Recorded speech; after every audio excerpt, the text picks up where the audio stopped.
नमस्कार साथियों, एक बार फिर से आपका हमारे इस YouTube चैनल पे स्वागत है।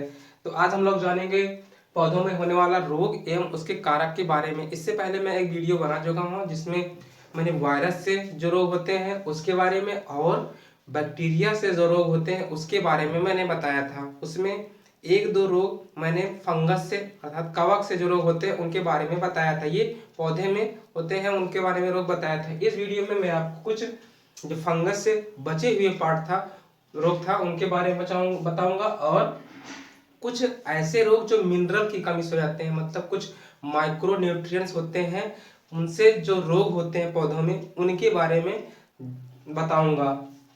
तो एक एक करके आइए शुरू करते हैं। पहला है हमारा पौधा मटर या अरहर।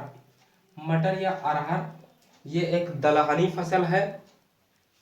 इसमें जो रोग लगता है उसका नाम है डैम्पिंग ऑफ। ये क्या रोग होता है? जो पौधा होता है उसकी जो जड़ें होती हैं, ये आपका पौधा हो गया।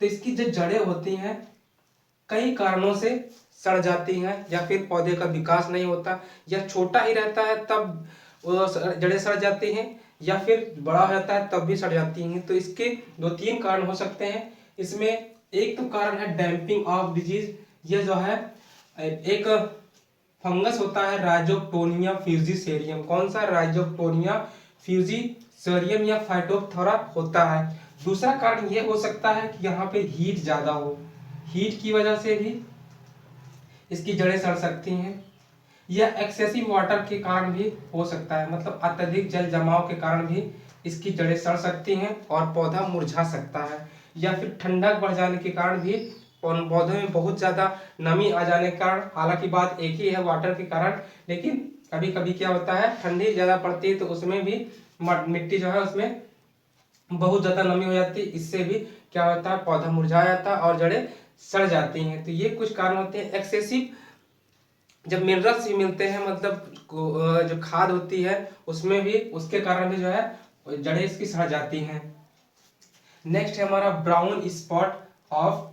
ये धान में जो धान होता है चावल में उसका एक रोग लग जाता है, उसको बोलते हैं आपको brown leaf spot of rice. Brown leaf spot of rice. इसमें जैसे कि आपको सबसे पता चलता है ब्राउन लीफ मतलब जो पत्तियां होती हैं, जो धान की पत्तियां होती हैं वो उसमें क्या होता है चकत्ते पड़ जाते हैं और वो ब्राउन मतलब भूरे रंग की हो जाती हैं। तो ये किसके कारण होता है? हेलमेंथोस्पोरियम ओराइजी। हेलमेंथोस्पोरियम ओराइजी मतलब ओराइजा सटाइवा इसका नाम है। तो इसी से स्पेसीज इसकी है ओराइजी। हेलमेंथोस्पोरियम ओराइजी के कारण ब्राउन लीफ स्पॉट हो जाता है चावल में या फिर धान के खेत में। इसका दूसरा नाम पिजन पी भी है। नेक्स्ट हमारा जो पौधा है फसल है वो है आपकी बाजरा। इसमें जो रोग लगता है वो होता है इरगॉट, जो कि होता है क्लैबिसेप्स माइक्रोसिफेला से। किससे होता है? क्लैबिसेप्स माइक्रोसिफेला से होता है। इसे इसमें जो क्या होती है, जो बालियां होती हैं आपका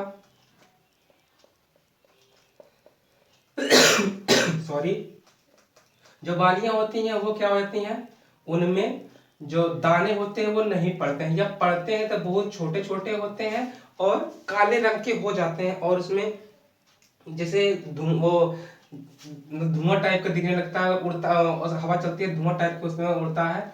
वो जो है धूल मतलब एक तरीके से हो जाती है काले रंग की। तो इस तरीके से आपका बाली हो जाती है। इरगॉट और बाजरा भी इसको कहा जाता है। नेक्स्ट हमारा है राई, मतलब सरसों का जो जो पेड़ होता है फ्लावर पौधा होता है उसमें एक रोग लगता है। इसमें भी एक इरगॉट रोग लगता है। इसमें जो क्या होता है, इसमें जो पत्तियां होती हैं उसमें चकत्ते पड़ जाते हैं या फिर पीली पड़ जाती हैं और छेद भी हो सकता है, और जो दाने होते हैं उसमें छेद हो जाता है, या फिर जो फलियां होती हैं उसमें भी चकत्ते या फिर उसमें उत्पादन बहुत कम होता है। तो ये जो है राई में इरगोट रोग होता है जिसका कारण है क्लेबिसेप्स पर्प्यूरिया। मतलब दोनों जो स्पीसीज है अलग अलग है और जीनस सेम है। नेक्स्ट हमारा है धनिया, जिसे इंग्लिश में कोरिएंडर कहते हैं। इसमें एक रोग होता है स्केल स्टेम गॉल डिजीज। इसका कारण है प्रोटोमाइसीस माइक्रोस्पोरियम। कौन सा? प्रोटोमाइसीस माइक्रोस्पोरियम। इसमें क्या होता है, जो पौधा होता है उसमें, जैसे कि इसमें लिखा हुआ है स्टेम, स्टेम में ही क्या होता है, ये कुछ नॉर्मल रखती है, लेकिन जो स्टेम होती है उस तरह जब रोग हो जाता है तो उसमें एक ऐसे संरचना बन जाती है, मतलब कहीं मतलब छोड़ छोड़ के जगह पे, तो गाल टाइप के होते हैं, उसमें उभार आ जाता है, मोटा हो जाता है, तो वो भी क्या होता है, रोग हो जाता है, स्टेम गॉलम होते हैं, कैंसर टाइप का उसमें बन जाता है पौधों में।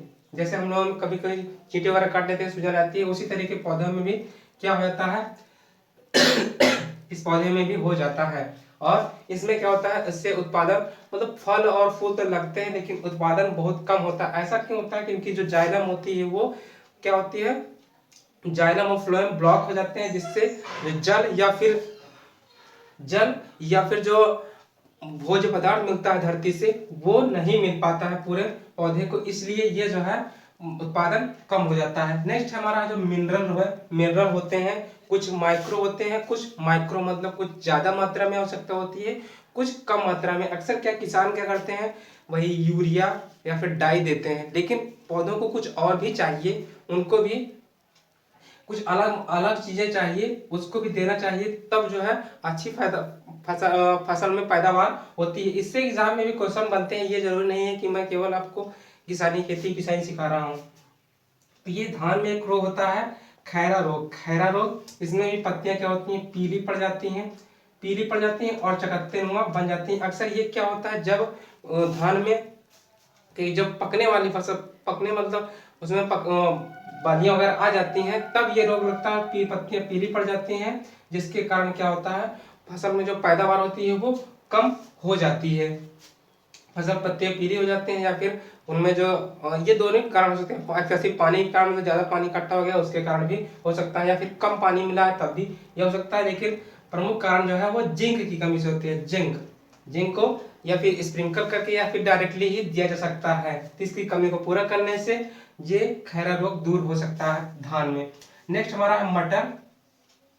मटर के जो है इसमें कमी हो जाती है, मटर में मार्स रोग आता है। मार्स ये जो है मैग्नीज की कमी से होता है। मैग्नीज मतलब जो आपकी जो मटर होती है उसमें उसकी जो पत्तियां होती है उसमें चकत्ते पड़ जाते हैं, और जो फली होती है, फली उसमें भी चकत्ते पड़ जाते हैं, और जो बीज होते हैं, बीज उसमें ऐसे छिद्र दिखाई देते हैं उसको खोलने पर, और वो बहुत ही लो क्वालिटी की मटर होती है। उत्पादन तो होता है, अधिक मात्रा में नहीं होता, लेकिन जो दाने निकलते हैं बहुत खराब क्वालिटी के होते हैं। नेक्स्ट हमारा है डाई बैग। डाई बैग जो है नींबू में होता है, ये जो है कॉपर की कमी से, किसकी? कॉपर की कमी से होता है नींबू में। तो इसमें क्या होता है, पूरा पौधा मुरझा जाता है, लगता है कि इसमें झुलसा मार गया पौधा, और जो जो उसके फल होते हैं वो छोटे छोटे होते हैं, जिसके कारण ये किसके कारण होता है, ये कॉपर की कमी के कारण हो सकता है। इसकी जड़ों में कॉपर दिया जाए, वो डायरेक्टली मतलब जो आता है मिनरल्स के रूप में, वो पाउडर या फिर जो है स्प्रिंकल के रूप में आता है, उसका छिड़काव करें तो ये रोग डाई बैग रोग भी ठीक हो सकता है। नेक्स्ट हमारा है आम। इसमें जो क्या होता है, लिटिल लीफ डिजीज होती है, और ये किसी कमी से होता है, जिंक की कमी से होता है। लिटिल लीफ आपने अक्सर देखा होगा, जो पौधे हम लगाते हैं नए नर्सरी से लाके पौधे, तो कुछ दिनों तक वो अच्छी क्वालिटी ग्रो करते हैं, लेकिन क्या होता है कुछ दिनों बाद उसमें जहाँ पे नोड होते हैं, मतलब ये जो आपका पौधा होता है पूरा दो तरीके का होता है, उसमें नोड होता है, ये आपका नोड होता है, ये आपका इंटर नोड होता है, मतलब इंटर नोड। तो यहाँ नोड पे ही पत्तियां निकलती हैं, अच्छी क्वालिटी की निकलती हैं, लेकिन कुछ छोटी छोटी पत्तियां दिखती हैं हमें, कुछ छोटी छोटी पत्तियां दिखते हैं, वो किसकी कमी कारण होता है, जिंक की कमी के कारण होता है। इससे पौधों का विकास उचित नहीं हो पाता है, मतलब कोई भी पौधा, मतलब ये जिंक दे देंगे तो ये पौधे का विकास होने लगेगा, मगर अगर जिंक नहीं देंगे तो पौधे का विकास नहीं हो जाएगा, और उसमें फल नहीं लगेंगे तो बहुत कम मात्रा में लगेंगे। तो इस तरीके से हमने कुछ प्रमुख फसलों के और उसमें रोग और कारक के बारे में देखा। आशा करता हूँ ये वीडियो आपको बहुत ही अच्छा लगा होगा। अच्छा लगा तो इसको लाइक कीजिए, शेयर कीजिए, और कमेंट करके बताइए कि आपको वीडियो कैसा लगा। Thanks for watching. जय हिंद, जय भारत।